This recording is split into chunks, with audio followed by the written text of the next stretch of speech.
Hello, Internet. Welcome to episode 272 of the Assorted Calibers podcast. The second amendment podcast is a little bit for everyone.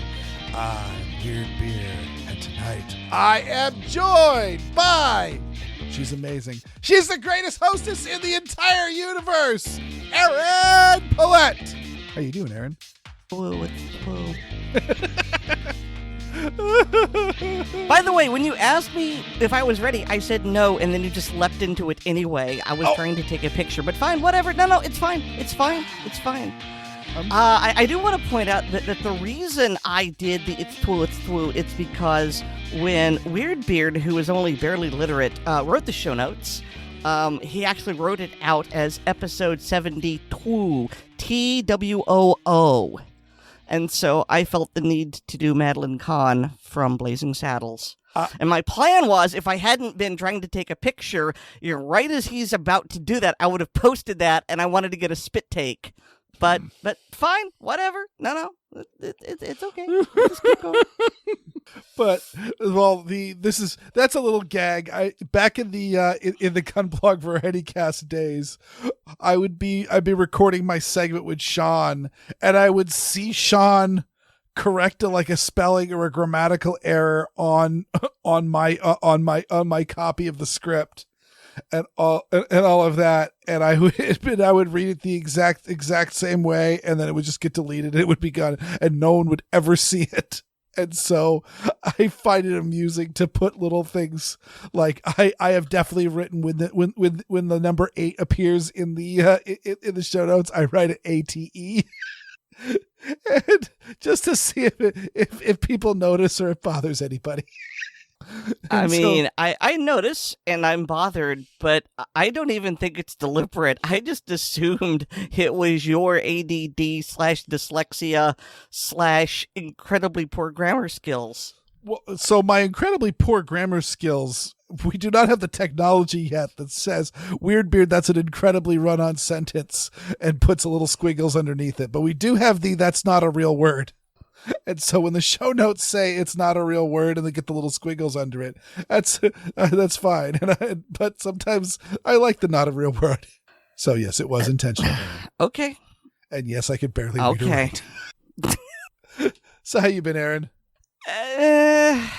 Not as terrible as I have been some days. I am now fully recovered from my trip to Vegas because I'm definitely not a spring chicken. I might not even be a summer chicken anymore. I think now that I'm over the hill, I've just begun being a fall chicken, and it takes me a while to recover from, cross-country plane trips, especially ones that are, well, not exactly back-to-back, but within a few days of each other, so that always wipes me out. But fortunately, I didn't get anything in terms of, con crud, so that's good. And, digging myself out of the hole of work that happens every time I go away. So, I know, it's not very entertaining. No one wants to hear me whine. How are you doing, Weer'd? I'm doing all right. I had a little bit of entertainment last night. I recorded Handgun Radio, and after we finished, I was desperately needed to use the bathroom, and so I quickly ran upstairs, and as I ran up the stairs, I noticed at the top of the stairs there are 2 light fixtures, and one of them had burnt out. And also as I ran up the stairs, I noticed a distinct odor as I went by, and I said, well, I'll have to attend to that and just make sure that everything's okay. And so I used the bathroom. Yeah, you mentioned before that it was a code brown, and I wasn't sure if the code brown was the reason you were going to the bathroom or because you saw what was happening and it made you crap your pants. No, the code brown was the I didn't want to get too graphic, but yes, I had to it was a number 2 operation. And you were touching cloth. And so And so when I was finished with that, I went over to the light fixture and went, there's definitely a distinctly smoky smell. And as I'm looking at it, I'm like, there's a distinctly smoky smell because there is also a distinctly smoky smoke coming out of it. And as I unscrewed the fixture, the smoke got thicker. And that's not good. Inside was, this thing had been literally there for ages. I don't even remember. This bulb is definitely older than my daughter, but it was one of those compact fluorescents, and it was definitely installed back in the days when LED bulbs were a thing and existed. But no, I'm not spending that much money on a damn light bulb, and so I had this compact fluorescent screwed in there, and it was still glowing, but not from any of the parts that are supposed to emit light. And so I quickly put on an oven mitt, unscrewed it, and took it outside and set it on my patio where it was away from everything flammable and in the cool night air where it would cool down and be less dangerous come morning. And so I'm clearly not an electrician. I acknowledge that what you have just described is very bad. I'm not really sure what's going on, though. Some sort of a short, perhaps? Yeah, that's my assumption. It was definitely something was wrong with the bulb itself, and so for the CFLs, they've got it's the tube, so you've got the two ends of the tube on it, and one of them was glowing red, and so no. It was. And the plastic was all melted and burnt out and all of that. I'll repost the picture that I took of the bulb this morning after it had cooled down to safe levels. But yeah, in the picture, I'll throw it in the blog post as well for people that care. But yeah, the body of that of that CFL is supposed to be white. That's sort of a beige. Yeah, it is now a rich cream color, and it's got the two little terminals that the tube comes out. The tube comes out of it, and they're both also supposed to be white, and one of them is jet black and bubbly. The tube's also all blackened inside as well. So yeah, that. Tomorrow I've got to go run some errands, and the Home Depot is on the way there, and they collect such things and allegedly dispose of them in safe ways to keep the mercury contamination out of the environment. And I was about to say, I see HG on there, and it's like, oh yeah, that's mercury. So in addition to all these other things, it's toxic. It could have been emitting toxic mercury fumes. Yay! Yeah, it definitely could have, but I don't know. I'm best not to think about such things. So you're going to replace that with an LED, right? I've actually replaced it with an incandescent because I bought a whole case of them when Obama did the 100-watt ban, and then essentially I didn't burn through. I burned through like 3/4 of it, and then LEDs got really cheap, and now I'm just replacing everything with LEDs.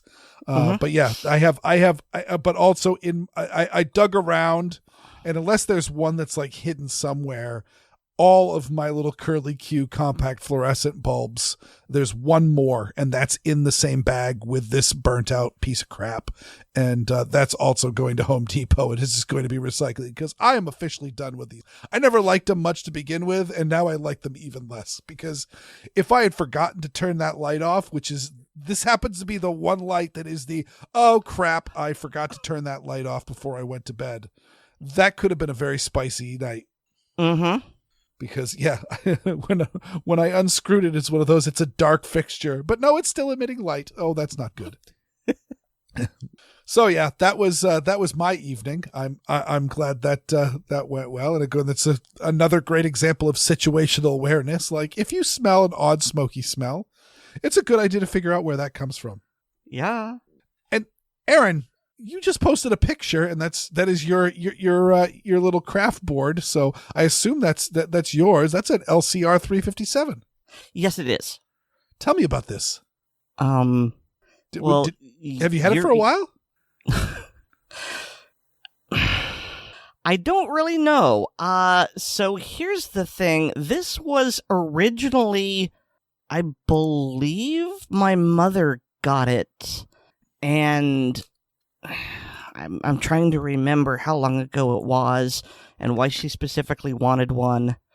I believe she wanted a revolver because she had problems working the slide on semi-autos. Mm-hmm. And so we took it to the range, and she had problems with the trigger.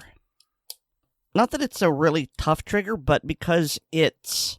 okay, so I don't make a fool of myself. When you've got a revolver that doesn't have a hammer, that's double action only? Yes. Okay. Yeah, that requires far more effort to pull than the other kind. Single action only. Well, I mean, even if it's a double action, but you've got the exposed hammer, you can still cock it back. Correct. And so, even when she bought it, she was an older lady in her 70s with arthritis, and basically it was she could pull the trigger or she could keep it on target, but she couldn't do both.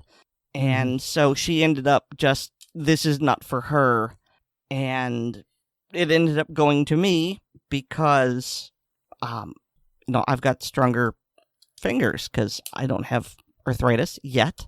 And it's got that Hornady HST with the little red nose cones on it. And since we had been talking about it right before the show started, I just took a picture because it's not literally my under my pillow gun, but it's close enough.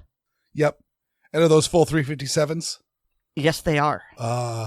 My girl. I will say Grant Cunningham, who happens to be one of the greatest revolver trainers alive today, openly chastised me for the fact that it's a 357 Magnum LCR, and by George, I'm going to carry 357s in it. And he's just like, just carry 38 special plus Ps. You'll make faster splits, and the ballistic performance is not that much better. And I'm like, no, I must cast Fireball. And I will say, as for those that followed Handgun Radio, have heard me talk about this gun ad nauseum. But one of the things about my LCR 357 is I was a bit disappointed that it was not as painful shooting full house 357s of it out of as the Smith & Wesson scandium framed 357s are. I would like that revolver a lot more if it had a hammer. And I realize there are a lot of people who are all about the hammerless design, quicker draw stroke, blah, blah, blah, blah, blah. But I just like the versatility of, well, maybe I don't want it to have a finger workout. Maybe I just want to cock it back with my thumb and have a nice, easy trigger pull, for crying out loud.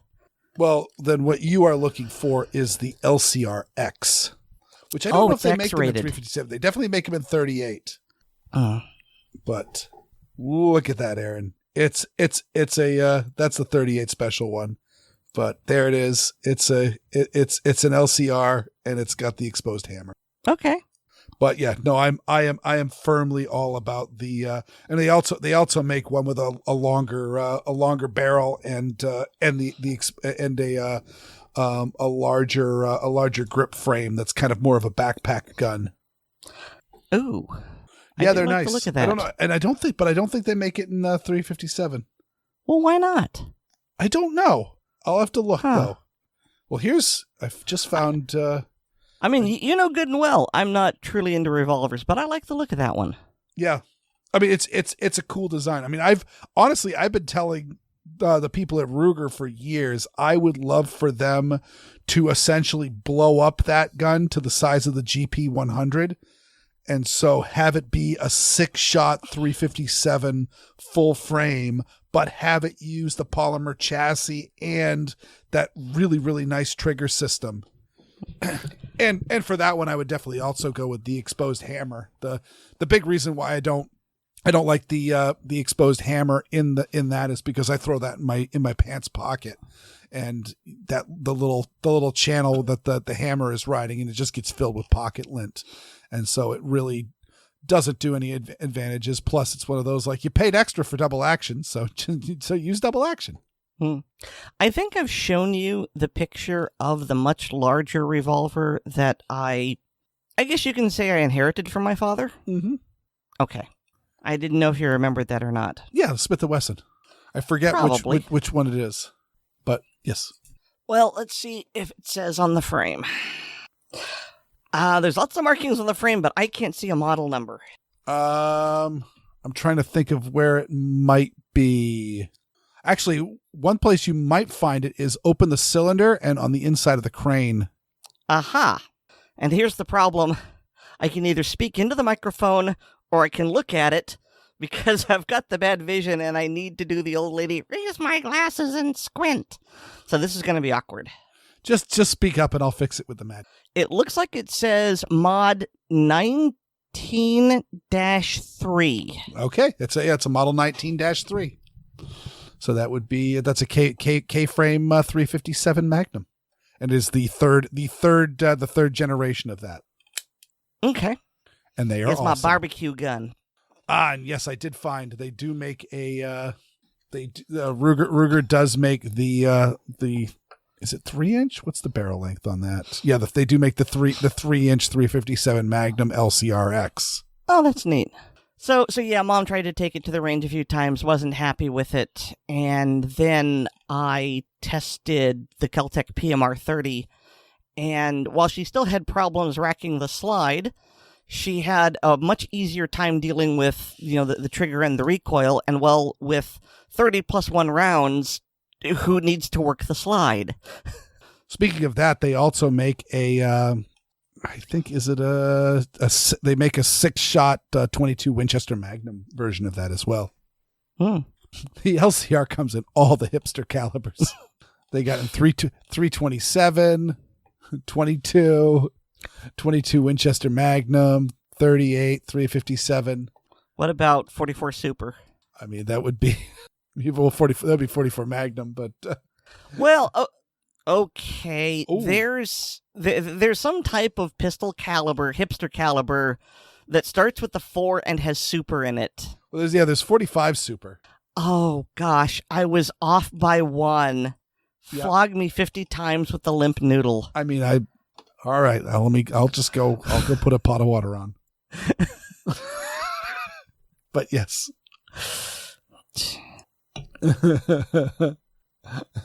So thank you for our special episode of Handgun Radio, everybody. I'm a weird beard. I like revolvers. And I specifically like Ruger's ugly plastic revolver. It is so thoroughly unattractive, but clearly it must be a good gun, because there's only a reason why I would like a gun that's that ugly. It does rather seem like the kind of revolver that Glock would make if Glock made revolvers. Yeah. Oh, especially they flued out any bit of cylinder that they don't need to make them as light as possible. And so when you start getting into the 22s, like I've got the little hammerless 22 one. So it's an 8-shot 22. And so that cylinder is it just looks like it was eaten by termites. And yeah, it is such an unattractive gun. And oh my God, do I love shooting it. My daughter's actually shot that one too. Brought that one out, and she was very excited that she was able to get it, because her hands are just small enough that that it's a little bit of a challenge getting that long length of pull. Mm-hmm. Oh yes, yep, the Glock Perfection revolver. And I love the fact that they've got they call it the Glock 21R. It's a 45 ACP revolver with the Colt lock work and the Glock 18 auto sear switch. Oh, that is hilarious. I mean, other than the Glock 18 thumb switch, honestly, it looks like the kind of thing they would make. If I wasn't paying attention, I would go, oh, really? Oh, good for them. Well, I will present to you, I'm trying to remember what they called it. The Walther R99, and I'm trying to remember which one it is. I believe it's just a Smith & Wesson, I think it was the Model 10. That's the P99. I'm not going to be doing this research, but yes, but Smith & Wesson and Walther were in deep partnership. And so there's the Smith & Wesson 99, which is the Walther P99, but with Smith & Wesson branding. And then Walther released the Smith & Wesson, the Walther R99, which was a 38 special revolver made by Smith. Or no, it says it's 357 Magnum. So that would be, I don't know. I'm not going to dive too deep. I'm tuning you out at this point, dude. Get to the point. Either way, there is a very, very rare, very, very cheesy and Glock ugly, just because it's got a grip styled after the Walther P99. So I always reminds me of that Glock revolver, which is just a Smith & Wesson revolver that was rebranded for Walther.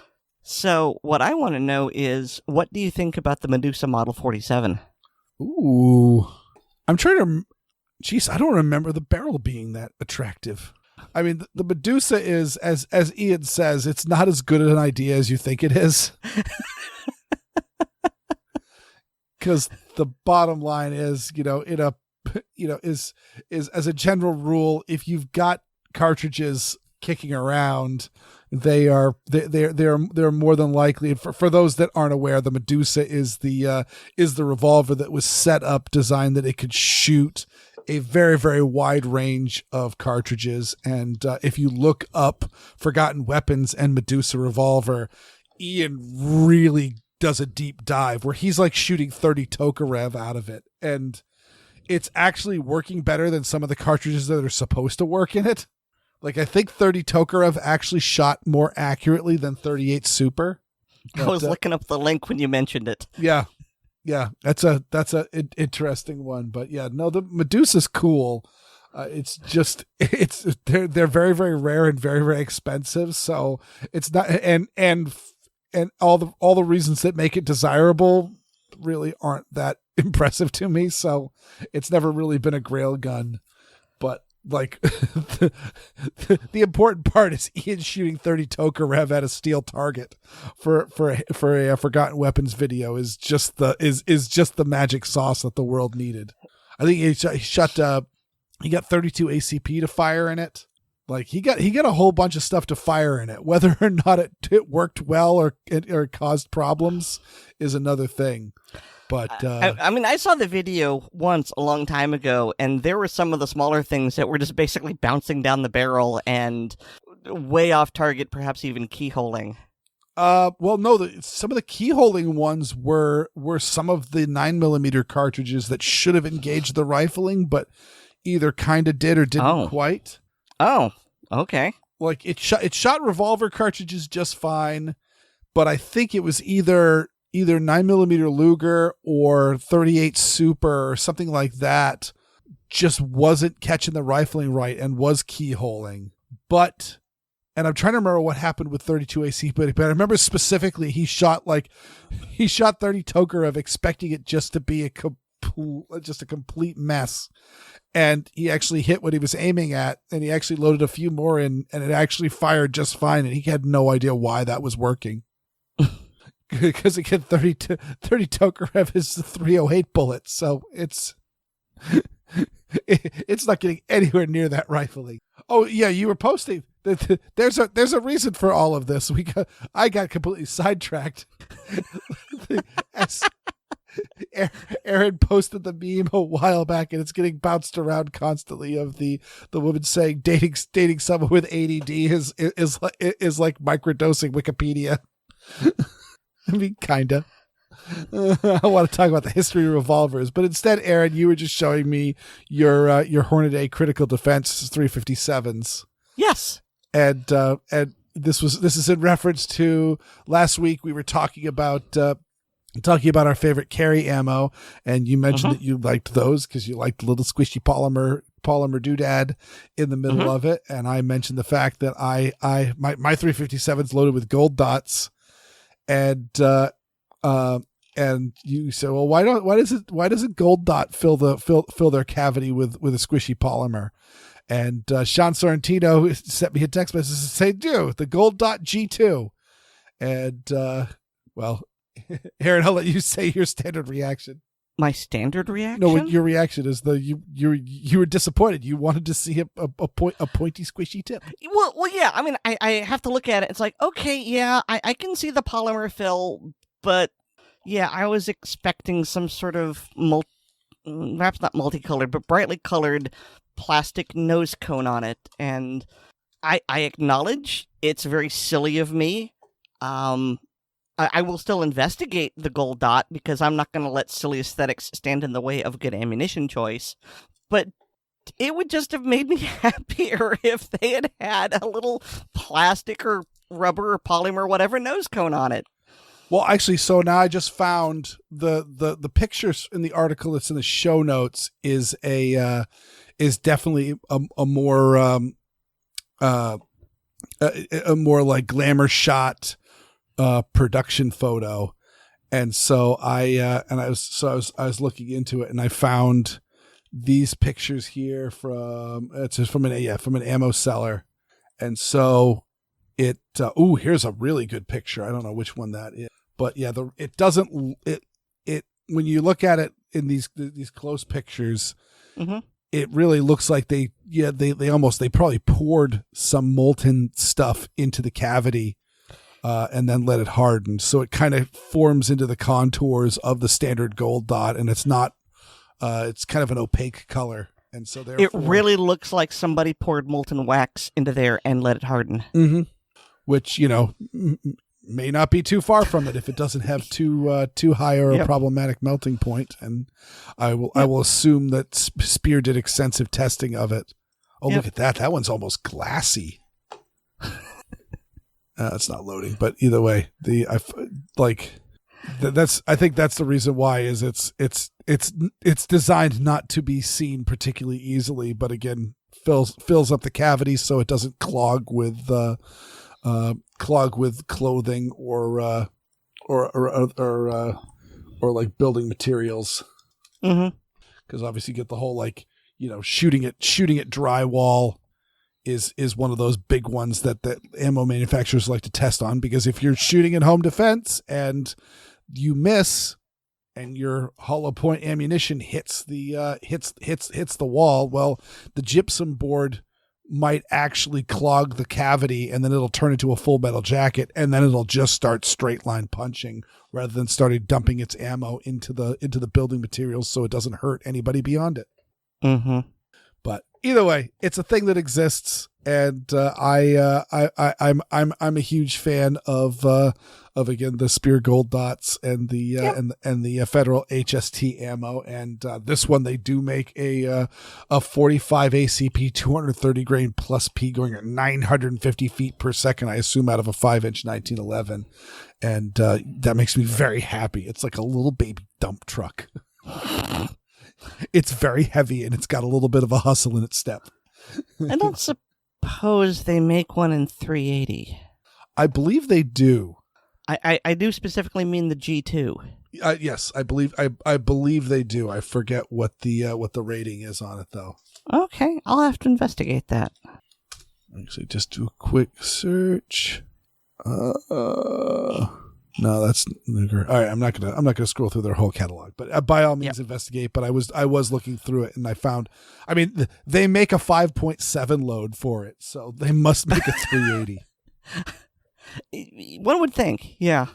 But either way, looks like an interesting ammo. But that's enough handgun radio geekery for everybody. This is still ACP, so.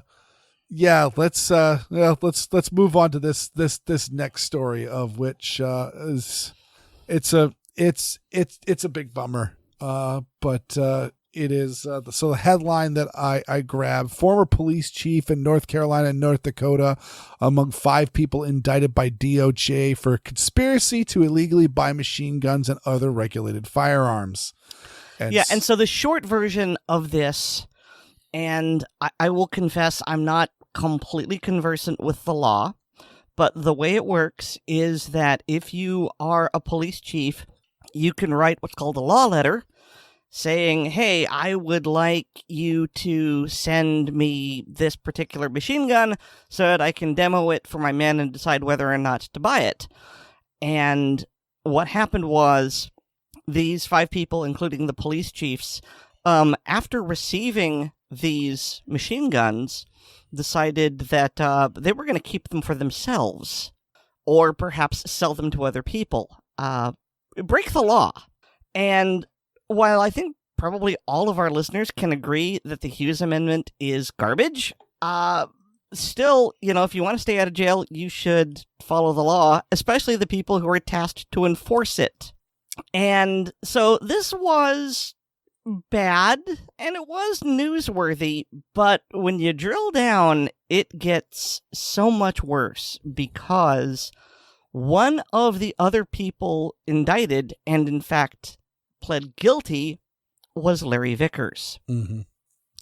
Now, Weer'd, you know who Larry Vickers is, and I think most of our listeners, but just in case, give us like the 30-second pitch on who Larry Vickers is. So Larry Vickers' first claim to fame is that he was in the Army and ended up getting selected for Delta Force back when it didn't exist. Big joke being that there was. Do you remember, actually, Aaron? Do you know off the top of your head when they finally admitted that Delta Force existed? I mean, I don't know when they admitted that it existed, but I do remember that in the early to mid 80s, there was a Chuck Norris movie called Delta Force. Mm-hmm. Yeah. So even if it wasn't officially admitted, I think by that point people knew it existed in sort of the same way that we hadn't seen the stealth fighter, but because Carter let it slip that they existed, we knew that it existed. Mm-hmm. Exactly, and yes, same idea. I mean, actually, I had the Delta Force PC game in like the mid 90s, and yeah, it was still in the, I think it even said in the manual, the US government has still not admitted the existence of Delta Force, but there was enough chatter that we knew there was a Delta Force. We just didn't know what it was. And and Larry Vickers was part of the Delta Force, and he had a very decorated career with them.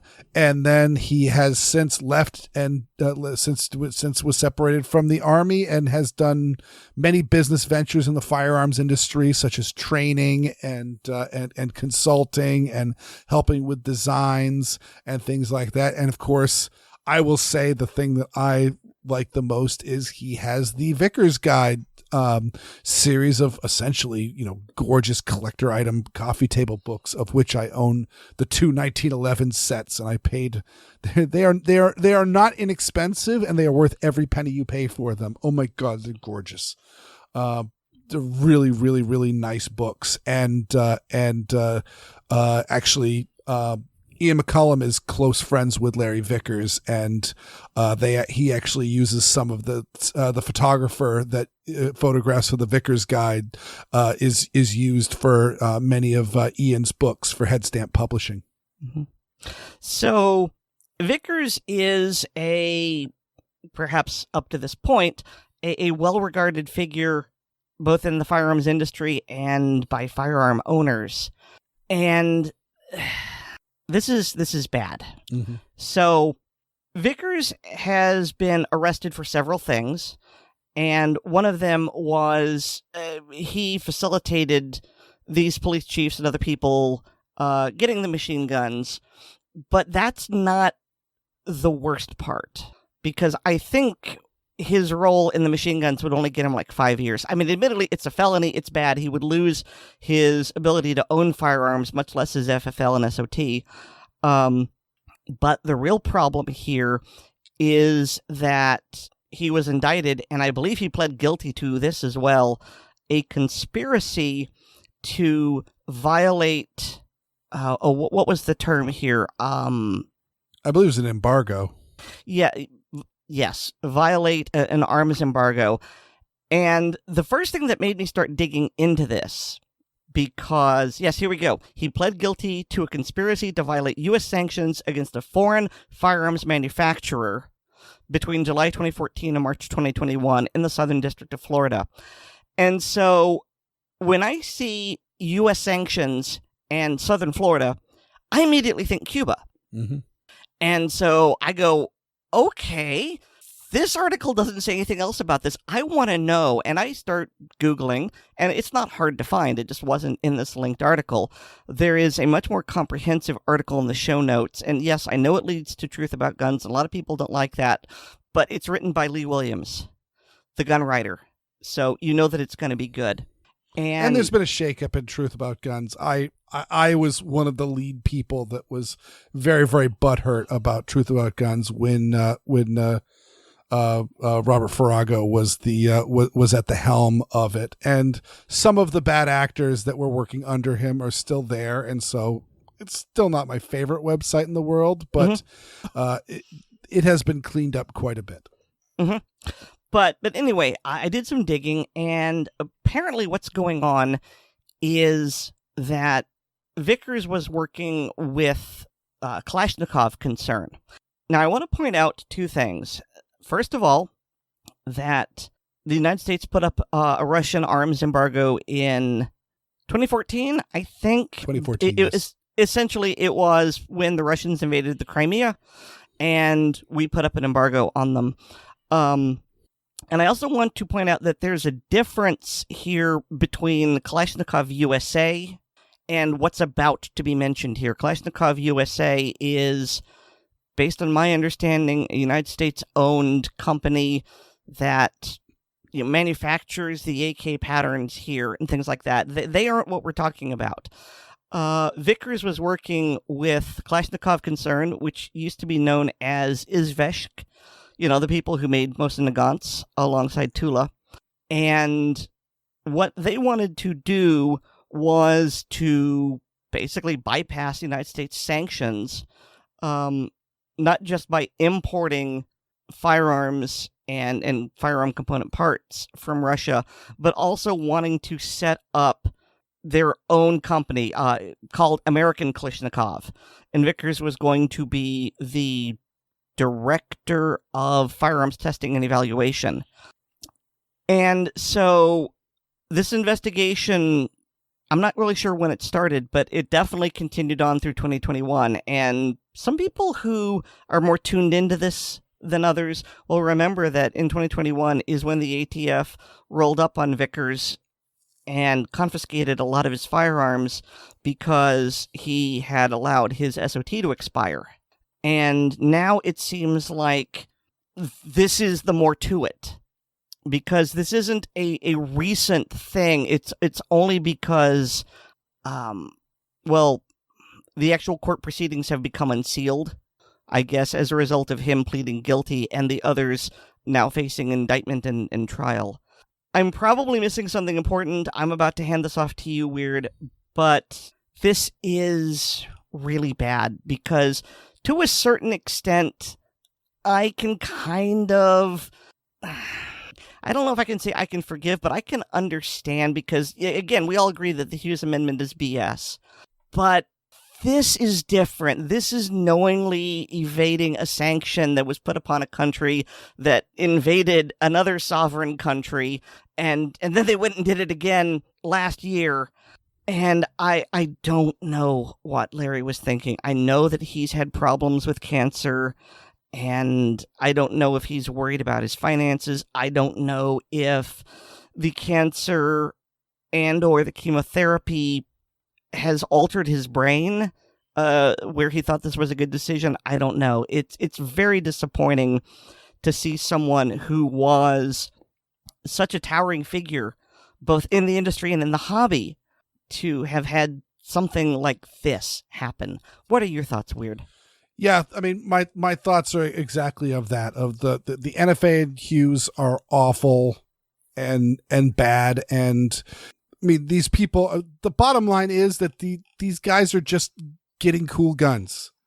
This is no different than you or I going into a gun shop and seeing something cool and going, oh man, that's really cool, I'm gonna buy that.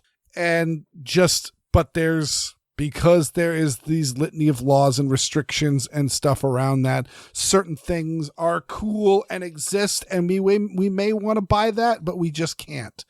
And these guys are getting around it. It's not like we're not talking about what was the San Francisco congressman who was working with the triads. Leland Yee. Yes, yeah.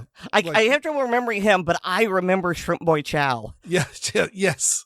So Leland Yee was literally like super anti-gun San Francisco politician, and he was literally working with the triads to source like machine guns and rocket launchers and things like that to be shipped to essentially partisans.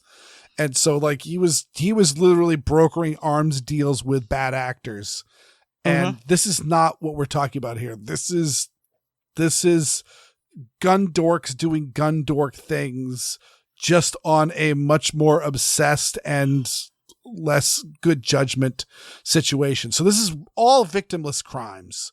No one's being harmed by this except for, Uncle Sam not getting his tax monies and all that, with the exception of, as you note, the arms embargo, where yes, there's money going to Russia, who is definitely being a bad actor, and the United States has said we're not giving any money to you, and we're limiting your aspects of where you could get money from our private citizens. So depending on how you feel about that, of which I am very, very wishy-washy on the foreign policy side of things, I don't really care. It's none of our business of what Russia's doing right now. They're not attacking us. They're not invading us. And I mean, I disagree. Fair enough.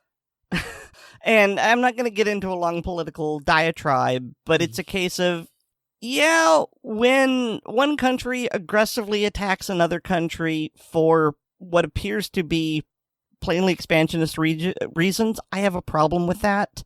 For exactly the same reason that I had a problem with Iraq invading Kuwait. And we can have productive discussions as to whether or not the U.S. can get involved or not.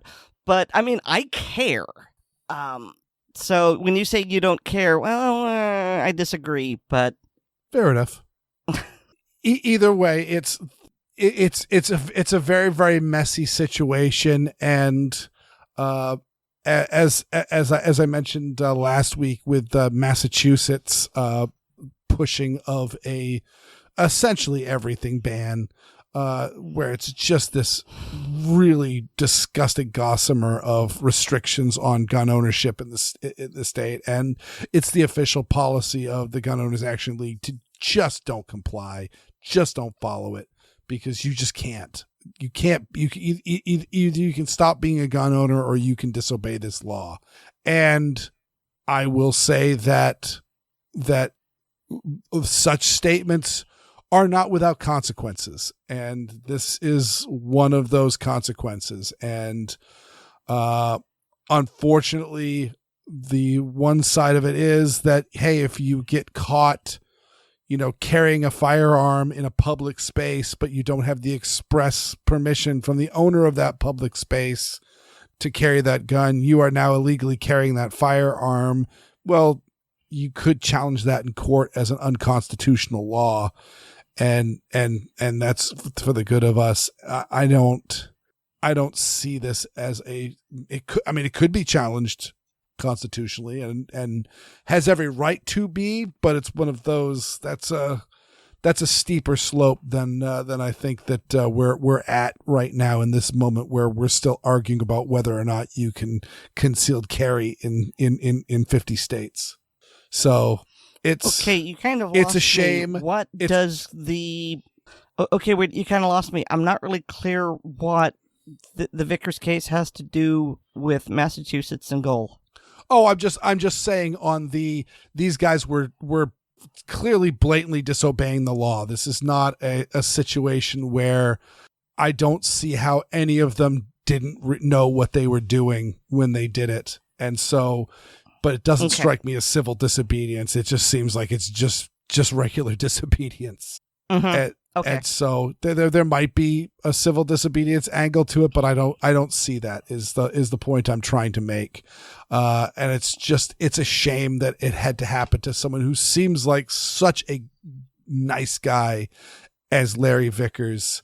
And at his age, this could potentially, he says he's facing up to 25 years. He does have cancer. The courts often look favorably on people that are battling life-threatening illnesses. But if he, well, that's probably why he pled guilty. Yeah, probably.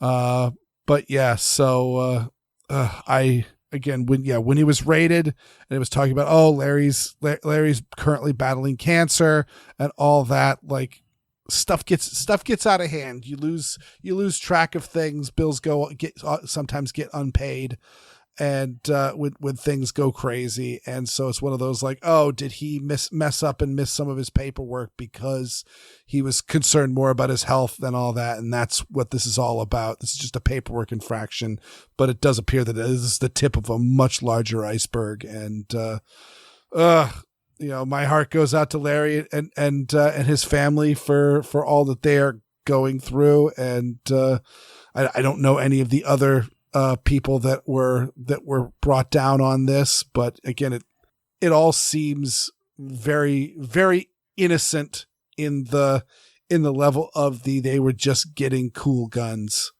but unfortunately the means that they were doing it was very, very against the law. And what were they thinking? It's just the juice is never worth the squeeze when you're looking at stuff this big. And again, the ATF does not mess around with people playing games with the NFA.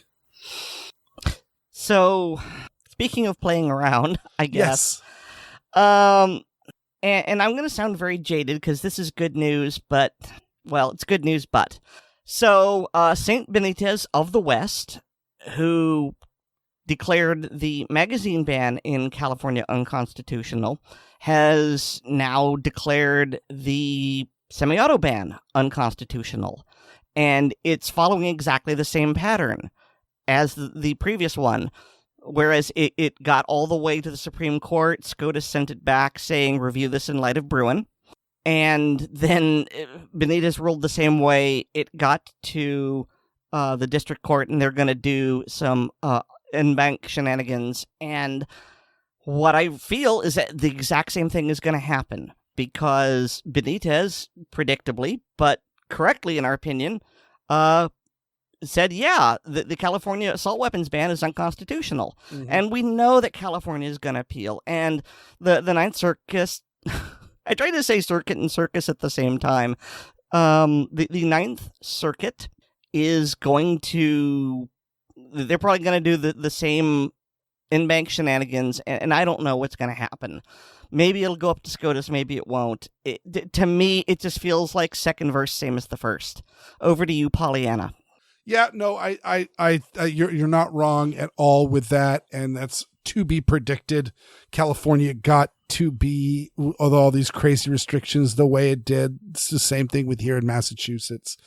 And again, this is all culminated in my big prediction, as it's been for ages now. I can't even remember when I first said it, but I think that SCOTUS is planning for, because again, they were very, I mean, it was 10 years in between McDonald and this NYSERPA case. And so the SCOTUS has been very, very slow to accept Second Amendment cases. And so I think because so many states have magazine bans and semi-auto bans, that I think SCOTUS may be priming everything so that essentially these cases can be combined. And so they're not going to be just messing around with just the California or just that, but really just kind of talk about, can we as a country ban commonly held firearms and commonly manufactured magazines? And the answer should be no. And per the test, I mean, it was, the Henry rifle was invented not too long after the ratification of the Second Amendment. And so suddenly we went from muskets being the most common firearm, even though there were repeating arms and there were magazine fed guns, before the Second Amendment was ratified. And Buckle gun says what? puckle guns and the Girondoni air rifle, and there's any number of other guns that were created, had through them, with volley fire guns and duck's foots and all those things that existed that nobody cared about. And then some of the more modern iterations of guns were invented not too long after. The Henry rifle came out within 50 years of the ratification of the Second Amendment, and it had a high capacity magazine. It was using a metallic cartridge. It first came out with rimfire, and it also had a high capacity magazine. I think it held like 20 rounds. So yeah, fast shooting, repeating firearm, large capacity magazine, and nobody said anything because the founding fathers and the people who ratified the Second Amendment absolutely did not care about what arms you had, because you had the right to bear arms, full stop. And so that's going to, I think that's going to be the big factor here. And I think hopefully that's what it's going to be, is that not only will it be a court case that will essentially get rid of the ambiguity of, well, does this apply to my state or does this apply to this law? No, it applies to all of them. The next question will be, as we've been seeing with NYSERPA, will the states that get struck down on this actually do it? Because they've learned right now, oh, here's the cool solution. If the courts rule in a way you don't like it, just ignore them. Mm-hmm. So yeah, there's going to be a lot of song and dance going on leading up to this predicted, battle royale, Second Amendment case, but also the fallout thereof. So yeah, we will see, but it is absolutely good news. And again, for this to these are all the predictable steps. Nobody here is predicting that California is just going to go, oh, Judge Benitez says that this law is unconstitutional. Sorry, I guess, my bad. We'll just get rid of it. And and that'll be the end of it. And hey, California, you can conceal carry and you can own AR-15s and you can own high capacity magazines. And congratulations, California is now Wyoming with better weather. I mean, I will say that I feel like this has a better chance of getting a good verdict. Not that I think specifically the magazine ban has a problem with it, although I do wonder if it'll make it to SCOTUS. But as Judge Benitez said, in their normal configurations, the so-called assault weapons banned in California are modern firearms commonly owned by law-abiding citizens for lawful purposes across the nation. Under Heller, McDonald, Caetano, and Bruin, they may not be banned. And when he's able to list precedent of 4 cases, he's got a really, really strong argument. And I don't see how SCOTUS could ignore that. I mean, I suppose they could, but well, not that I've really been a very good predictor of what SCOTUS will do, but they have very obviously set a pattern, and they like having their authority listened to. And when they've ruled the particular way 4 times, and certain states are ignoring it, they might just decide, you know what, it's time to start spanking.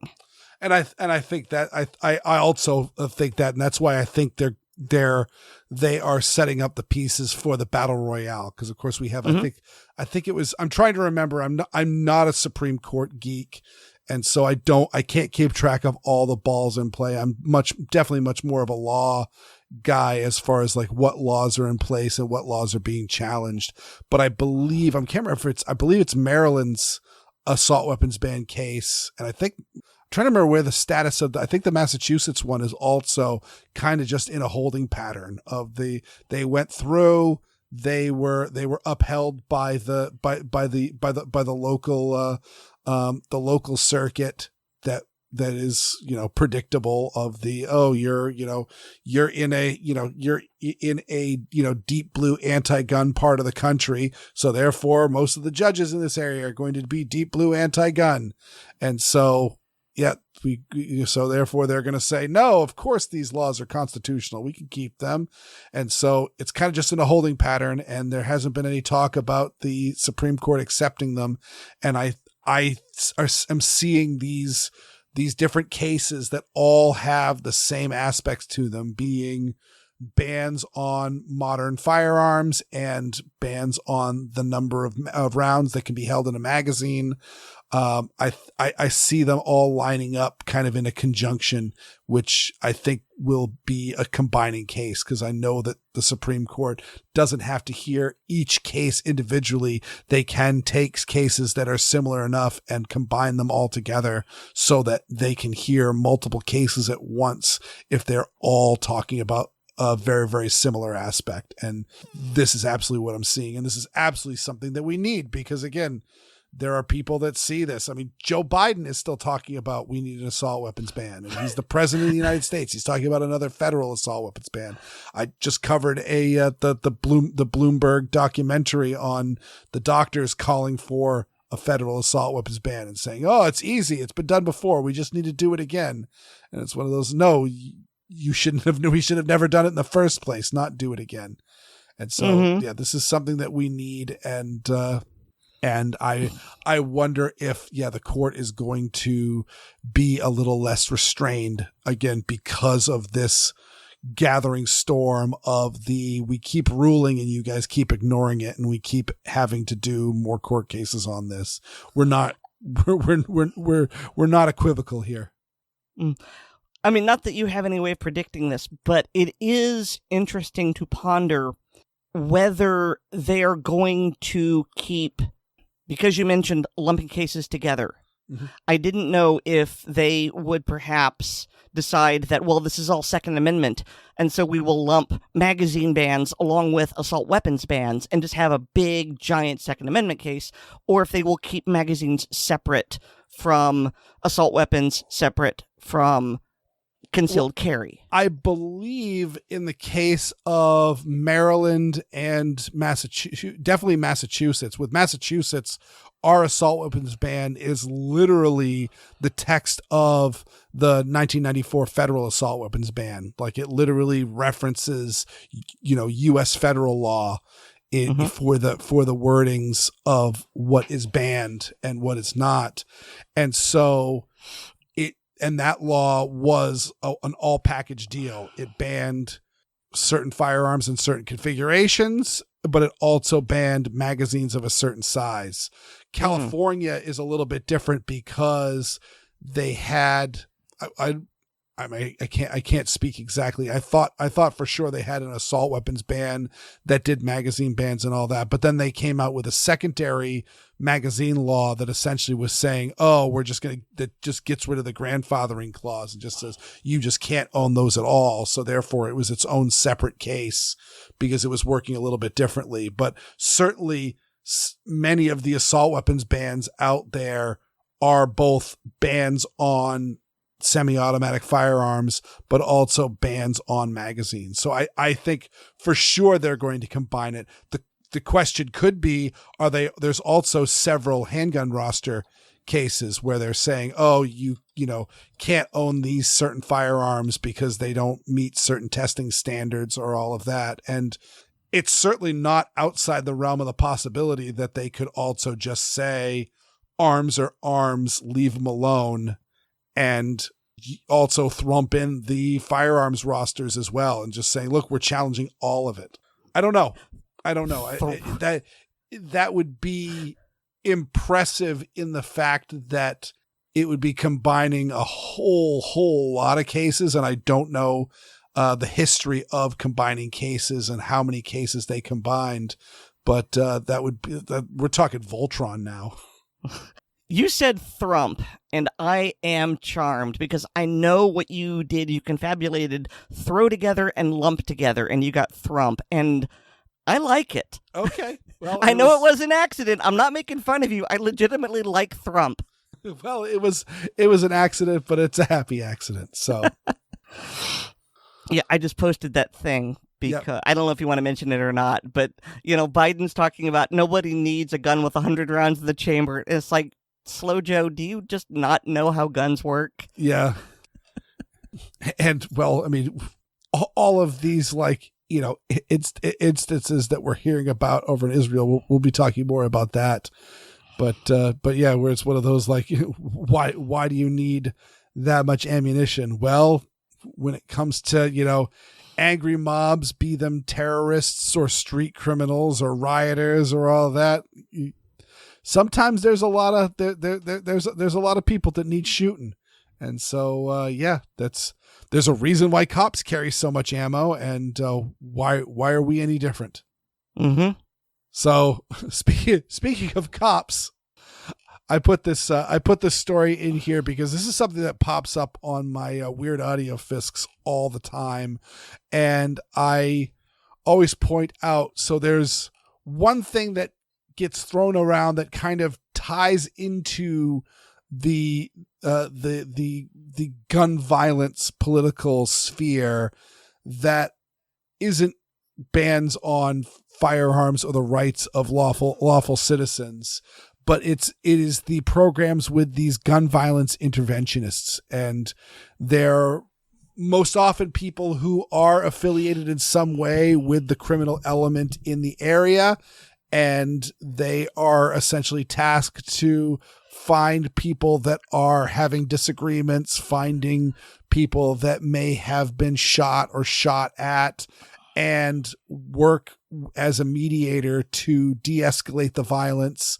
so that you don't have, someone came by and shot me, shot one of the members of our gang, so therefore we're going to go back and shoot some members of their gang, and next thing you know, you got a war. And, violence can beget more violence. And overall, I don't have a problem with this. I think that that's a great thing. Again, guns don't kill people, people kill people. And so anything that is looking at the people, either locking up bad people, arresting bad people, arming good people so that when bad people come around, we can scare them off and or shoot them, is all good things versus, you can't have a 30-round magazine. Well, step one, they don't care. And then step two, do you care how many, a criminal with a 10-round magazine is no less daunting than a criminal with a 30-round magazine. So that's good. But one problem is, because these people are often in that violent circle, sometimes you get a little bit more problems than you're going for. And this is such a case. Essentially let me see, what is their title? He is the director of Bronx Rises Against Gun Violence. Yes. And so this guy, his name is Michael Rodriguez, and he was arrested in this case. He had drug and weapons charges in his past. Is there more drug and weapons charges? Let's see. Yes. And so he was being arrested with more drug and weapons charges. So it's one of those, okay, I can see maybe it's not ironic that he might be selling drugs on the side, but being a gun violence interventionist and being and holding illegal weapons seems like you might be, while selling drugs, seems like you might be perpetuating the cycle. Mm-hmm. And that's one of the things that I see. It's very similar to confidential informants within within police circles. In one hand, maybe they're a bad actor that is trying to clean themselves up or are losing heart with the criminal lifestyle, and so they're feeding information to police as a means to help out the quote unquote good guys. But in some instances, like here in Boston, Whitey Bulger was an FBI informant, but in fact he was feeding the FBI information on his competition so they would arrest the people so he wouldn't have to kill them.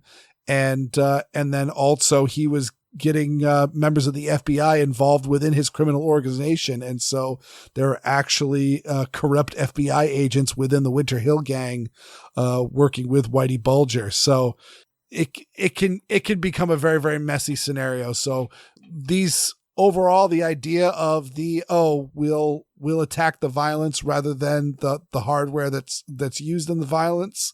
Great idea. Just be very, very careful with who you're recruiting. So I think you have neglected the most important part of this article.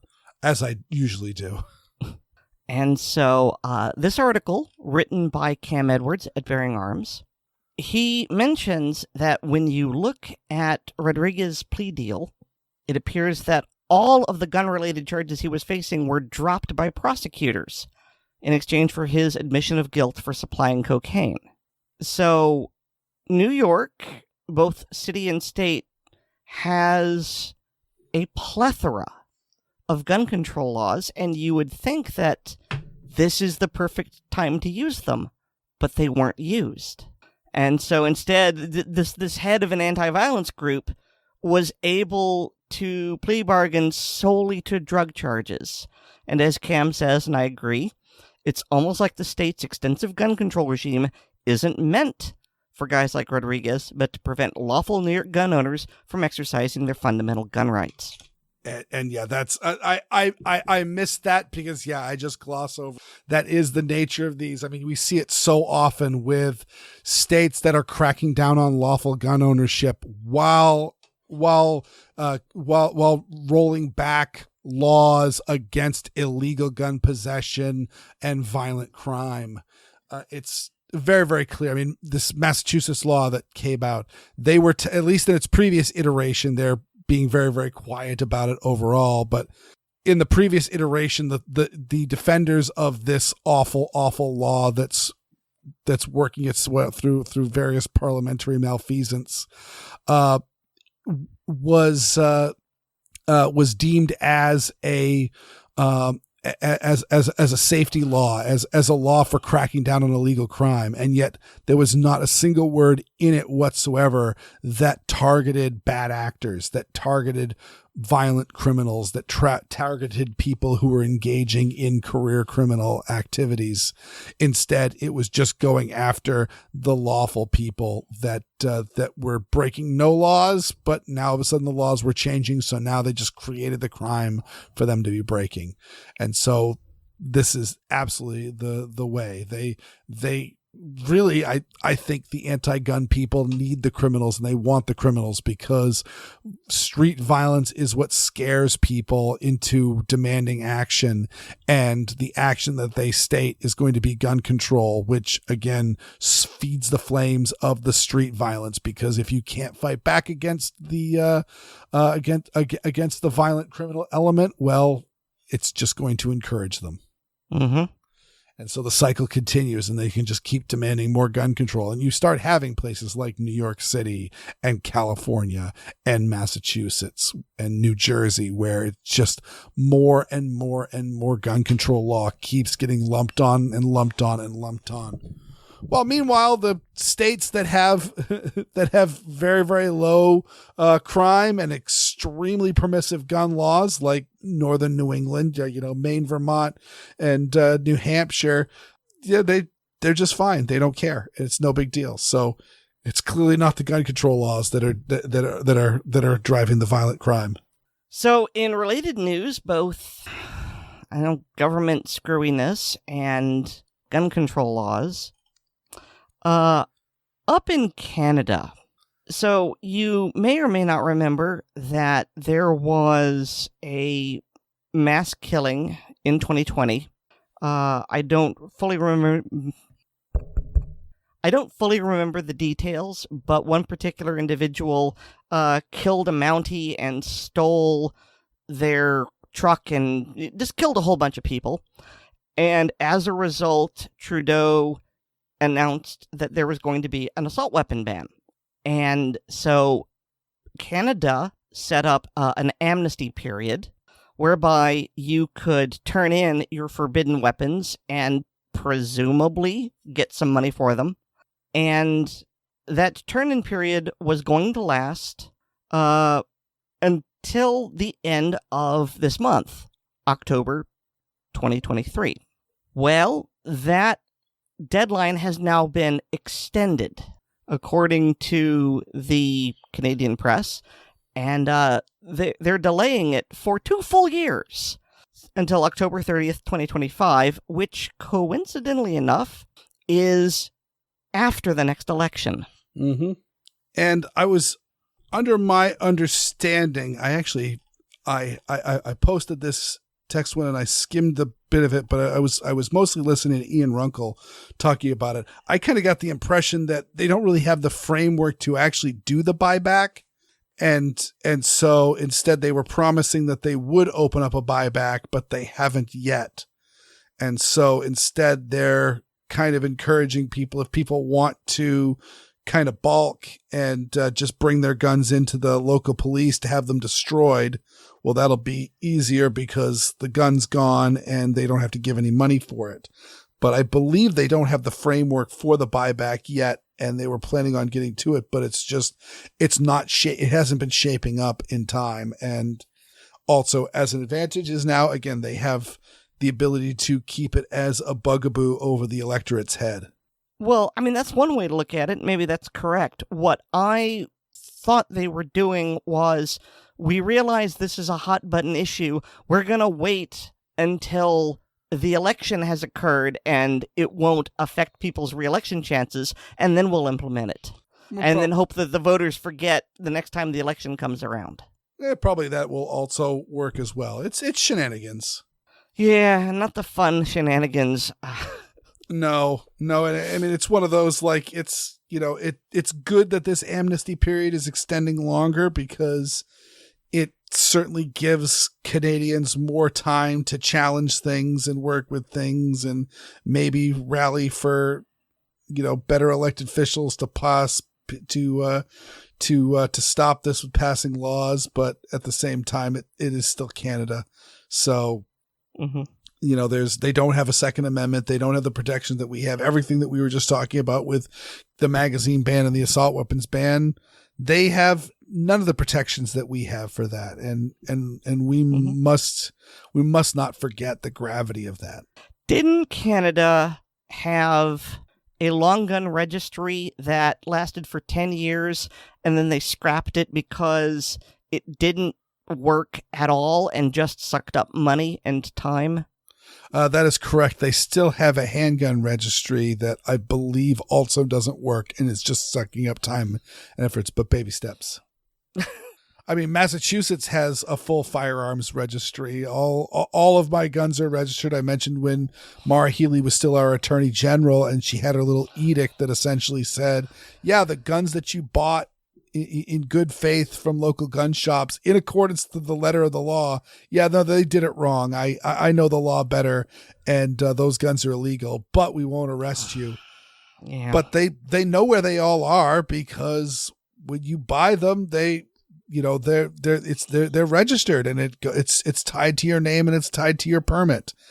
And we have all of that. And that certainly would be a handy use for that registry for confiscating and harassing people that own firearms that were legal at the time of them buying it, and no laws have changed.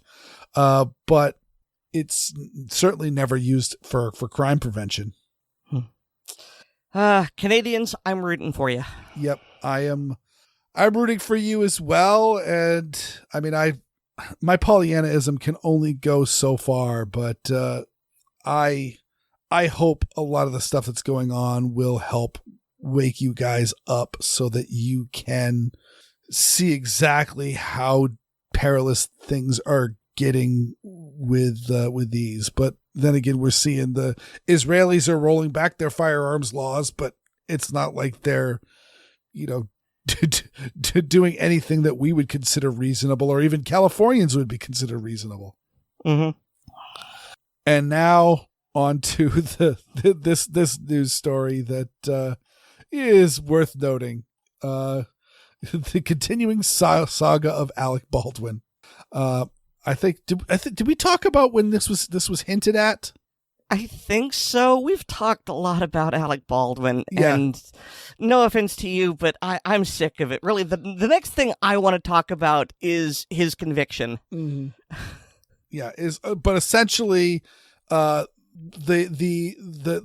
DA did a whole bunch of political grandstanding and just completely trashed the case by essentially making really unprofessional statements of like foregone conclusion and things like that, and essentially got the case thrown out against Baldwin.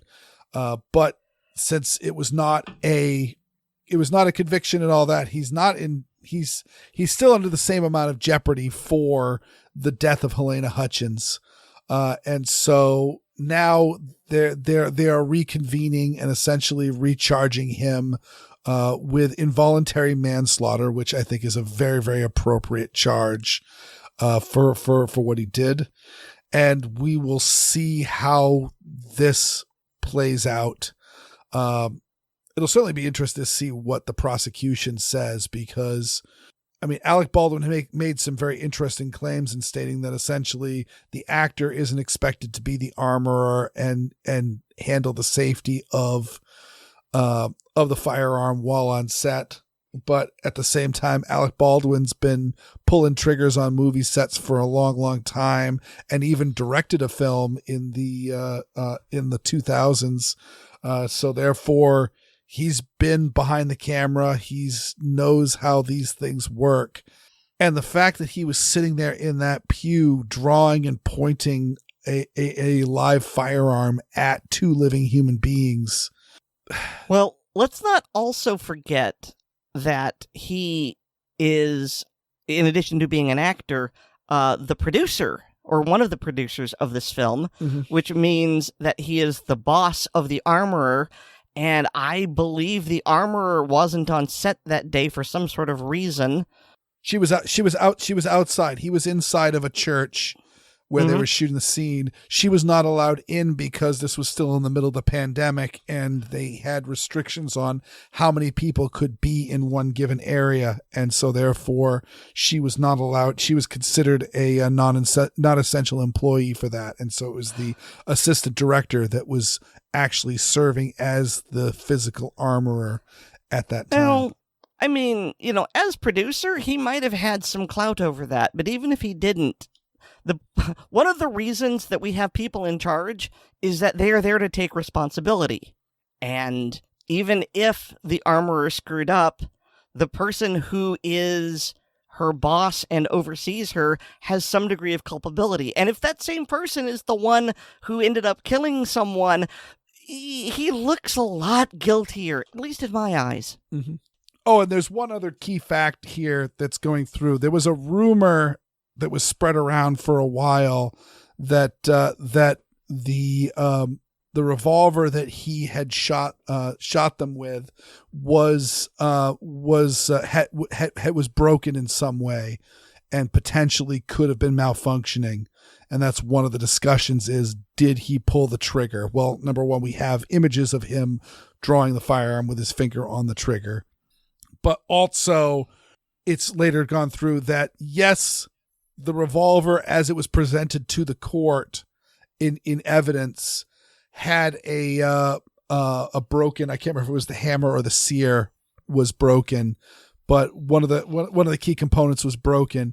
And in fact, it was broken because the testing house that was examining whether or not the firearm could discharge without the trigger being pulled actually did destructive testing on it and was abusing it enough to try to see if they could get the hammer to slip off the sear, and found that they needed to physically destroy the sear to get the hammer to fall. And therefore the fact that Baldwin was claiming that he never pulled the trigger seems highly implausible. Mm-hmm. So yeah, I do remember us talking about that however long ago, and I still have to worry that the defense is going to bring up, well, Your Honor, the people who were testing the gun broke it, and so who knows how it was before they broke it. Yeah, but they actually the same testing house went and got the parts that they broke and replaced them with working parts to again show that the firearm is working. And I assume they documented their findings, so therefore it was clearly in very, very working order when they got it. I mean, I hope so. I just I have seen Baldwin wiggle out of this, and I really want him to pay for this, and I don't think he will. I so want to be wrong, but I'm just seeing all the different ways that this can go badly for us and well for him. Mm-hmm. Yep. Well, we shall see. I mean, I still have kind of pointed out something, is the fact that the director really, despite the fact that he got shot, should really also be facing something as well, because it never should have happened. There never should have been any people directly behind the muzzle of his firearm. So even if live ammo that should never have been on set made its way into the revolver that should have had nothing inside of it, all per all the accounts and all of that, well, then the person shouldn't, there should never have been people downrange. I mean, the death of Brandon Lee was what brought us the fact that, no, you don't point a live firearm at an actor. You use force perspective, you use camera shots, you use composite shots and things like that if you need to, or you use replicas, non-guns, that sort of stuff to produce the shot that you're looking for. And we should be in a situation very much like you are when you're on the range or handling a firearm at home, where we have the 4 rules of gun safety. And the neat thing about the 4 rules of gun safety is that you need to break at least 2 of them to cause any significant harm. So it's one of those, I have had a negligent discharge where I have pulled the trigger of a firearm expecting it to be empty and the trigger not working, or essentially the hammer dropping on an empty chamber, and the firearm discharged because there was a round in the chamber. And that was disheartening. That was not a good thing. That was, not what I was expecting, but I was on a firing line when that happened, and the gun was pointed at the berm intentionally. So when I did that, it didn't go. So you need to point the gun at something that you don't wish to destroy before and say, but the gun's unloaded, it's fine, and then pull the trigger. So the fact that all of those things lined up to a point where Alec Baldwin pulled the trigger on a live firearm while pointing at 2 people in on a movie set is just, there are so many levels of safety that we have that were all ignored to get to that point.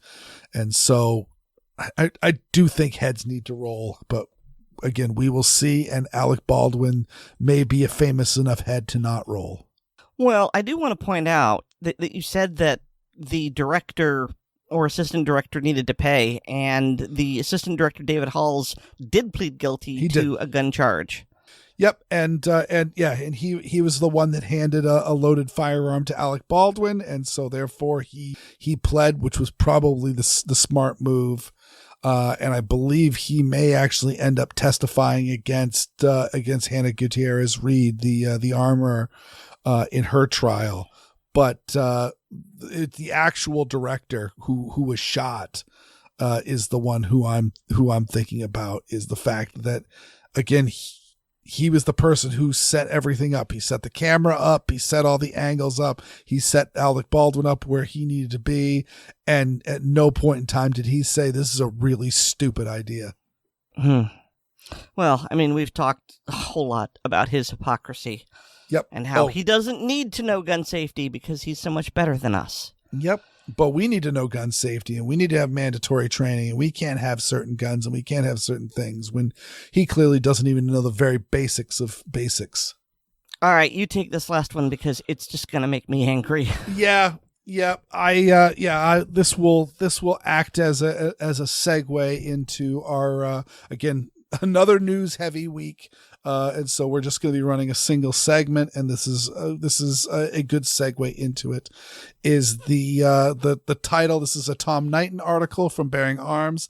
ISIS rampage in Brussels illustrates the futility of gun control, and I have no earthly idea if this ties into the global day of jihad. It was certainly in the vein, in that window, but a man who's declared himself a loyalist to ISIS ended up shooting at a group of Swedish football fans, or what we call in America soccer fans, and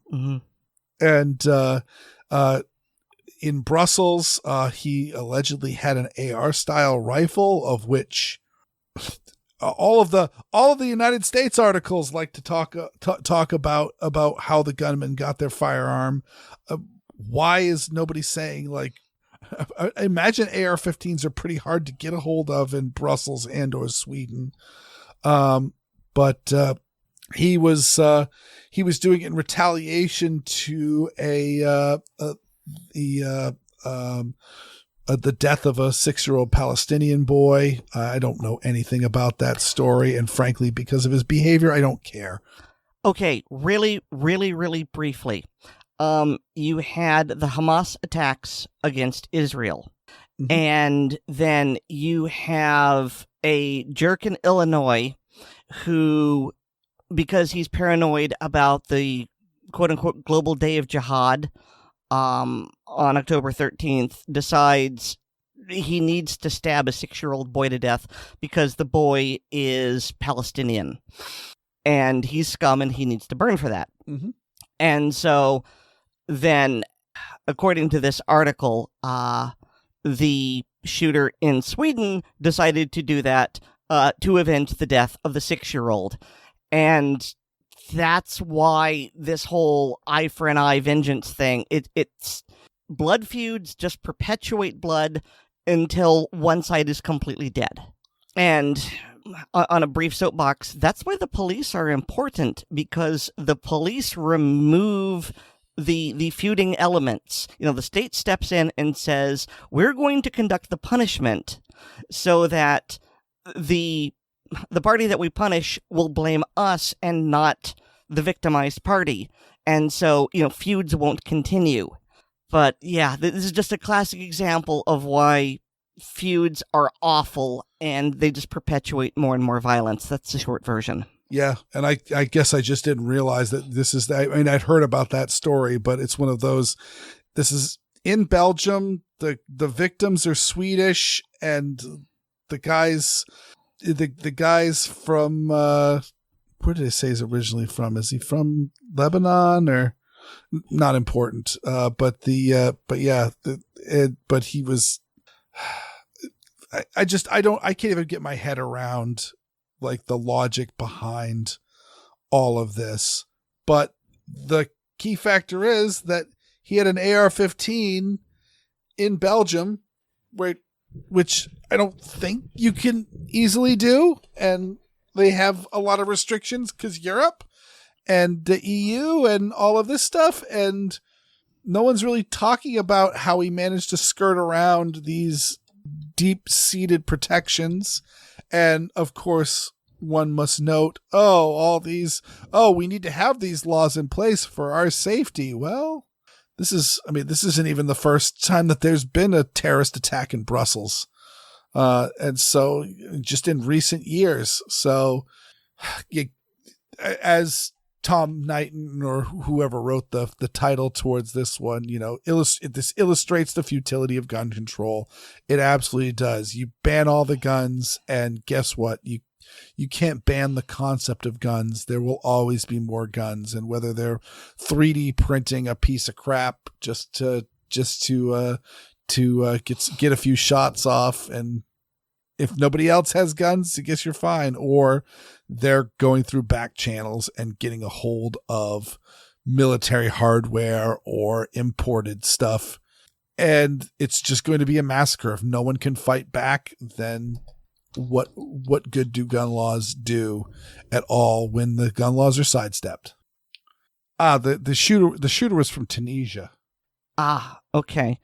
And I'm going off of the Wikipedia page just because it seems to be the best place just to stack all the facts in one spot. That's fine. Oh yeah. Here in the Reuters article, it says Tunisian gunman, but apparently they found him in a cafe and the police shot him to death, and they found an AR-15 rifle and a bag of clothing along with two handguns. Okay, all right. That's fine. We should include that in the show notes, just mainly because the article we have in the show notes doesn't say AR-15, and like you, I want to make sure that we cite our sources. That's all. Absolutely. So Einstein is alleged to say that there are only two things that are infinite, ignorance and the universe, and he's not sure about the universe. Well, David is here to talk about a very particular quality he calls obstinate ignorance.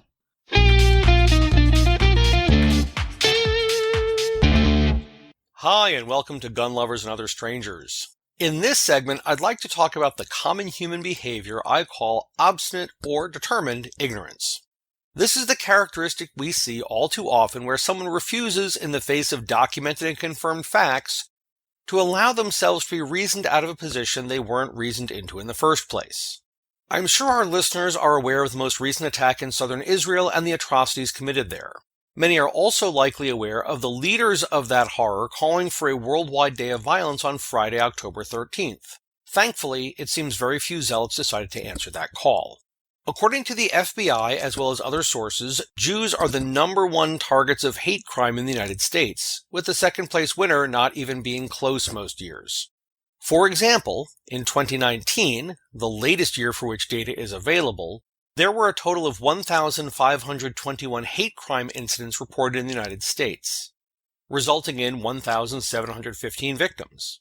Of these, 953 incidents were targeted against Jews, resulting in 1,032 victims. Muslims were the next highest targeted category with 176 incidents and 227 victims. As a result of this history, as well as current events, I was asked by a member of my congregation to sit outside during services that Saturday. I, of course, said yes. So that morning, myself and another member showed up before services, got a couple of chairs, and placed ourselves outside the main doors of the synagogue. We were, again, of course, both armed, though his wife asked us not to bring rifles. We complied, but next time we may have a couple of ARs staged at the door just in case. We may only be speed bumps to any attackers, but we want to be the most effective speed bumps we can. Thankfully, nothing untoward happened during services, but I did have some interesting interactions with other members both during the time we were sitting outside and at a social gathering later that evening. During services, a member came outside to check on us and see if we needed anything. Right before he went back inside, he asked if we had any whistles or some other type of noisemaker to alert those attending services if there was trouble outside. My fellow sentry and I exchanged a knowing glance and assured him that A, we did in fact have noisemakers, and B, they would certainly be loud enough to hear inside if we needed to use them. We found out later he was completely unaware of the types of noisemakers we were carrying. After he left, we had a good chuckle about noisemakers. Later that day, many of us gathered for a birthday party for one of the older members, who is also the mother of a close friend. While we were there, two members approached me separately to request my assistance. One wanted to learn how to safely handle a firearm. Her husband had one in the house, and she'd always meant to learn how to use it, but she'd never made the time. After what had happened mere days before in Israel, she didn't want to put it off any longer than necessary. We are currently working out scheduling for her first lesson. The other member, who'd been in the Army during the Vietnam era but hadn't done much with firearms since, though he did own some, asked me to go over cleaning and maintenance with him, as they'd been sitting in safe storage for years and he wanted to make sure they were ready to go if needed. We are also working on coordinating a get-together. Then there was the other side of the coin. I was not present for this interaction, which was probably for the best, but my wife was, and she relayed some of the main points of the conversation to me on the drive home. A wise choice on her part.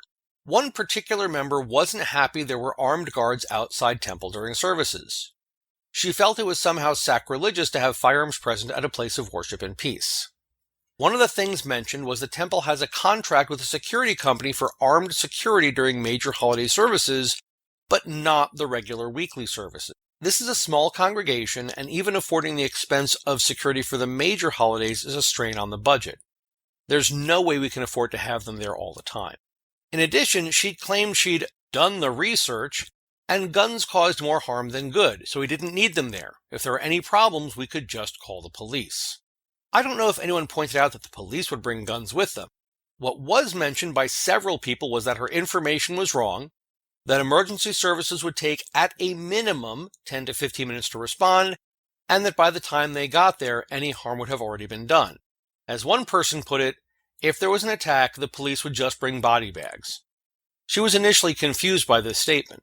Once it was explained, she refused to accept this and instead started talking about installing steel doors, reinforced windows, and other emergency barriers instead of having armed security present. Remember the budget issues I mentioned earlier? Yeah, I doubt she had any idea how much these types of things would cost, but that was irrelevant as she felt it was certainly better than having guns at temple. I'm also guessing she's unaware of the story of 25-year-old Inbar Lieberman, who distributed firearms to a dozen members of Kibbutz Nir Am and coordinated a defense plan as the attacks were occurring. The defender then used these firearms to kill at least 25 terrorists who had come to murder them. Miss Lieberman killed 5 of them herself. As a result of this decision and her personal bravery, unlike every other kibbutz in the area, Kibbutz Nir Am suffered no casualties in the attacks that cost so many lives elsewhere. As I've said before, without the means and willingness to apply effective defensive force, never again is just a catchy slogan. Miss Lieberman had both of those in spades. Again, I doubt this member of my congregation knew of this story, but if it had been brought up, I'm sure she would have come up with some reason why it was different, or such things couldn't happen here, or some other dismissive comment. Eventually, the topic was changed to a less divisive one, but for some of us, the damage was done. This is not a person we feel should be trusted to be involved with the security of the congregation. These are not isolated incidents. I've had many similar exchanges with people on this as well as other topics over the years. I've talked about some of them in earlier segments. Generally, I tend to be more analytical and fact-based in my mindset, due in part to my nature, but also in part from my father being an engineer. This doesn't mean I don't have emotionally based positions. Of course I do. Some people would likely posit my religious beliefs are of that type, and they could be right. I figure we'll all find out the truth of it after we die, so there's no point in arguing about it now and causing additional strife. I also hope I won't find out for a good long while. Keep aware and stay safe. You didn't finish the story. The angels respond to God. They say God we're celebrating, because when the people hear what happened to the Egyptians, they'll understand your point. Which was, don't Fudge with the Jews. That about wraps up this segment. If you have any questions for me or suggestions for future segments, or a comment on a past segment, please post them on the Assorted Calibers Podcast Facebook or MeWe pages, and Aaron or Weer'd will make sure I see them. I'm also a contributor on the Blue Collar Prepping blog, which can be found at bluecollarprepping.blogspot.com. Finally, I'm a published author, and books with my stories can be found on Amazon under the names Brena Bock and David Bock. That's all for now. Thanks for listening. I'm David, and this is Gun Lovers and Other Strangers.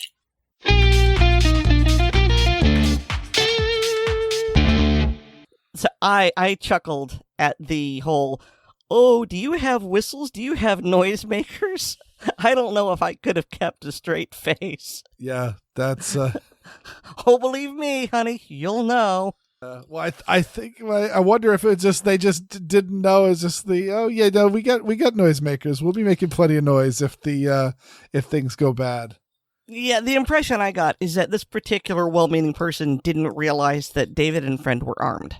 Yeah, and I gotta say, I can absolutely understand the request to not have visible long guns, on there, because that certainly does add a certain connotation, and while I wouldn't have any problem with it whatsoever, especially as a if it's a member of your synagogue or office or all of that, people know each other.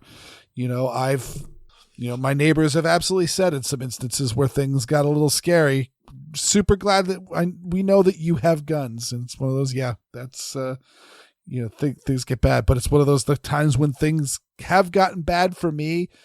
I have absolutely had a pistol on me because pistols are good to have on you, and they are light and they're easy to carry around, and they are not that much of a burden.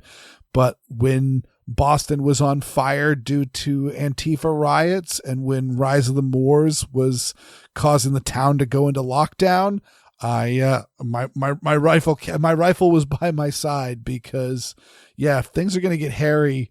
Handguns are for when I expect no violence, but you never know. If I expect any violence, I want a long gun, and I specifically want a rifle. I do wonder, and David may not want to say, and that's fine, but I do wonder if he and his friend have body armor. Because if you're going to be standing armed guard in front of a synagogue, like they were, and I got no problem with that, if you're expecting trouble like that, you really should have some armor. Yeah. Or did they have cover layout? And part of me wants to have David to give a segment on that, just to see how much they gamed out various scenarios and all that before the services started. But another part of me is like, maybe just keep that on the down low, because we don't want to be broadcasting such things. Not that the type of bad actors that David may have to smoke because they're trying to infiltrate a synagogue are putting up with our nonsense.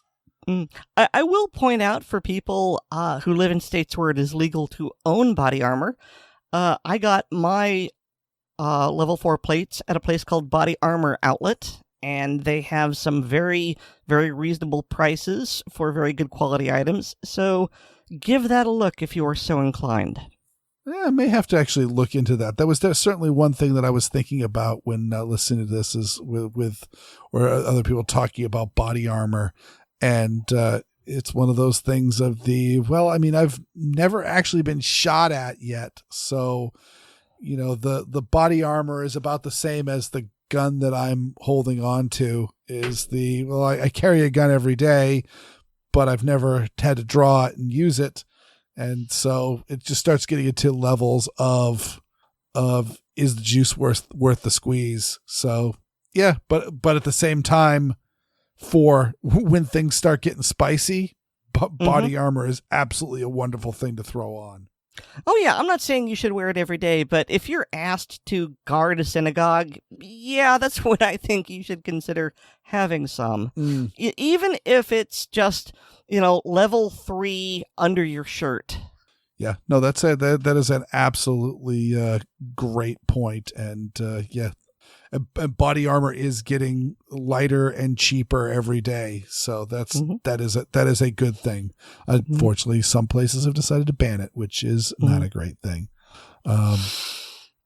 I'm recalling a quote. I think it's from Hopalong Ginsburg, something along the lines of, if the government wants to keep you from having body armor, that means that they very well might decide to kill you at some point and want to make it easy on themselves when doing so.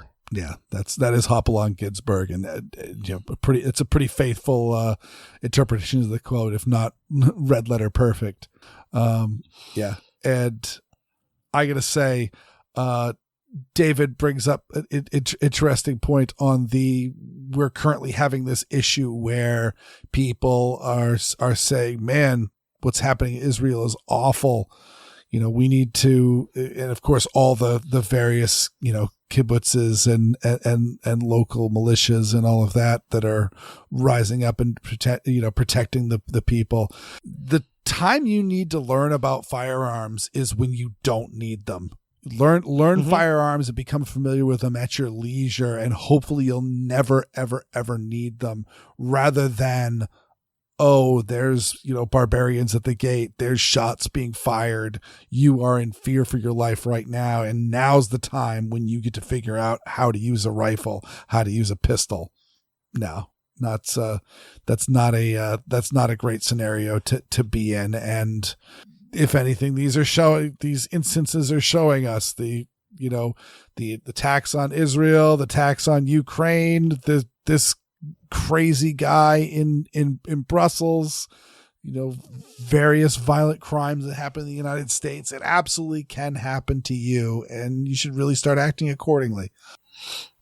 And I wanted to have one story about obstinate ignorance. This is something that popped into my head.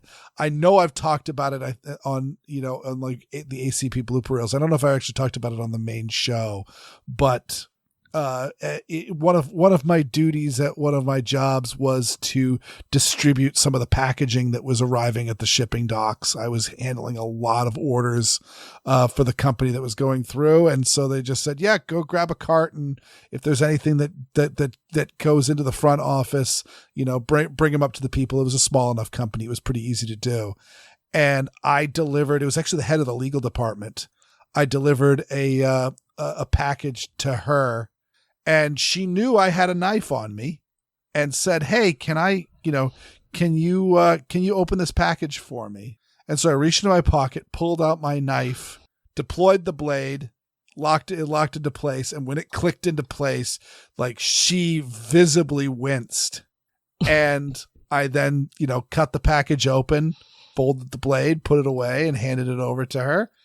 And she said, "Thank you so much." And then she looked at me and says, "Why do you always carry a knife again?" And it was just the most prime example. Again, this is a lawyer. This is someone who is highly educated, very, very smart woman.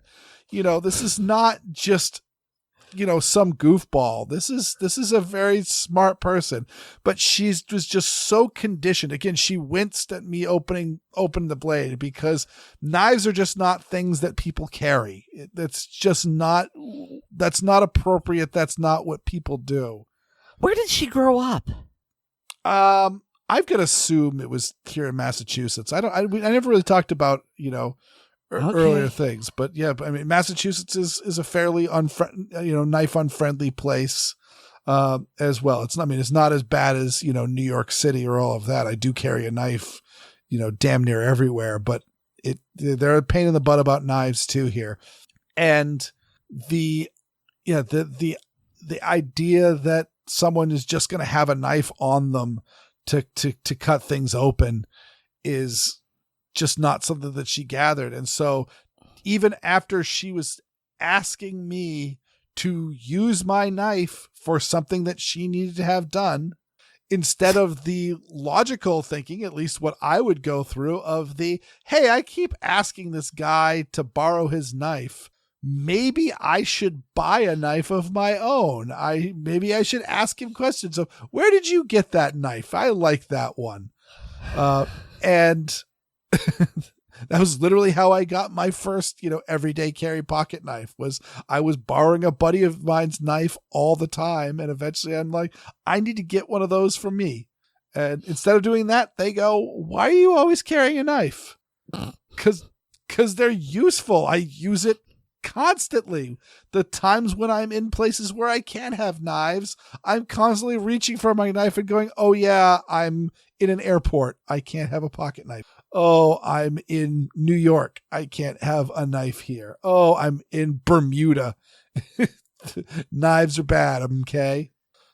So yeah, the amount of conditioning people will put themselves through that will just get stuck on the idea of the, you have the instance of the, we need to arm up the teachers and give them, 6 months of tactical training and these special permits and continuing education and all that. Or we could just remove the Gun-Free School Zone Act, and everybody who's carrying every single day when they're not on school grounds will just carry on school grounds. I carry so much less. I say I carry every day. I didn't put a gun on today. Why? Because I was walking to and from school a few times and in various places, and it just was one of those I'm not going to put my gun on right now because I'm just going to have to take it off again. And that's lazy and that's not great, but at the same time, that's what gun-free zones do. just get rid of the gun-free zones. And suddenly now schools are not the soft targets that they used to be, because maybe some of the staff's going to carry it. Or maybe my daughter just called and said she's not feeling well. And so a dude with a gun is now walking into a good dude with a gun is walking into a school, possibly at the same time that a bad dude with a gun's walking into a school. Well, I have nothing to add to that. Yeah, I've been flapping my gums long enough. So you know what? Let's talk about more important things, such as our listeners. Thank you so much, each and every one of our listeners, and a very special thanks to all our supporters on Patreon. To become a Patreon patron, go to patreon.com/Assorted Calibers podcast to sign up. Patrons get an early release of the podcast, plus bonus content like the hilarious blooper reels, the ACP film tracks, and the ACP mag dump. Also, please remember to rate us on Apple Podcasts, the only place where you can rate a podcast. Subscribe to us on the platform of your choice, and share the show with your friends, both online and off. I get a blog. It's called Weer'dWorld.com. That's WEERDworld.com. And hear me weekly on Handgun Radio on the Firearms Radio Network. And you can get more from me at Linktree/Aaron Paulette. That's linktree.ee/Aaron Paulette, all one word. And this music, it's by Nate Spencer. I think it's great. Well, I'm tired, as I've said before. It's true. But Weer'd is not from Havana. Our Schnitzengruben is assorted, and so's our podcast. Auf Wiedersehen, everyone. Bye.